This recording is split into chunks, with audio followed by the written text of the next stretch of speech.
Israel और Iran के बीच तनाव जारी है। ईरान के हमले के बाद इजरायल बदले की तैयारी में है। इजरायल ने ईरान से बदला लेना शुरू भी कर दिया है। इजरायल ने लेबनान पर हमला किया है, जिसमें हिजबुल्लाह के 2 टॉप कमांडरों को ढेर कर दिया गया है। इजरायल ने मंगलवार की रात दक्षिणी लेबनान में ईरान समर्थित संगठन हिजबुल्लाह पर हमला किया। एयर स्ट्राइक में हिजबुल्लाह के टॉप कमांडरों को ढेर कर दिया गया। इस बीच इजरायल ईरान पर बड़ा हमला भी कर सकता है। इजरायल ने लेबनान पर हमला करके ये बता दिया है कि वो ईरान पर हमले के लिए तैयार है। ये ईरान के लिए बड़ा संकेत है।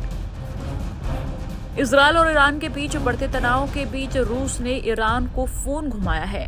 रूस के राष्ट्रपति व्लादिमीर पुतिन ने 16 अप्रैल को ईरान के राष्ट्रपति इब्राहिम रईसी से फोन पर बात की।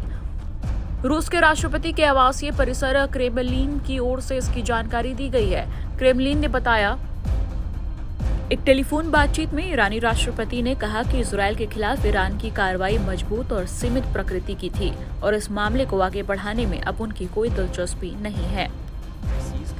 पुतिन और रईसी ने दमिश्क में ईरानी वाणिज्य दूतावास पर इजरायली हमले और ईरान के जवाबी हमले के बाद मिडिल ईस्ट की स्थिति पर चर्चा की।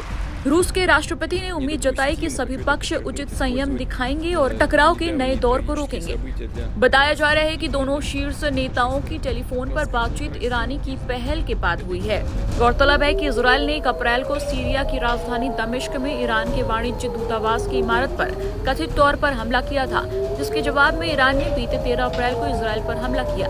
ये पहली बार है जब ईरान ने देश की 1979 की इस्लामी क्रांति के बाद शुरू हुई दशकों की दुश्मनी के बाद इजरायल पर सीधे तौर पर हमला किया है। ईरान के इस हमले के बाद इजरायल गुस्से में है।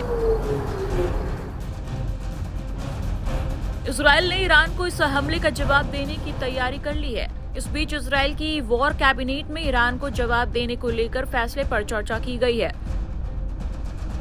इजरायल के पीएम नेतन्याहू पर ईरान को जवाब देने का दबाव है। ऐसे में फिलहाल पूरी दुनिया की नजर इजरायल पर है। टाइम्स नाउ भारत डिजिटल की रिपोर्ट।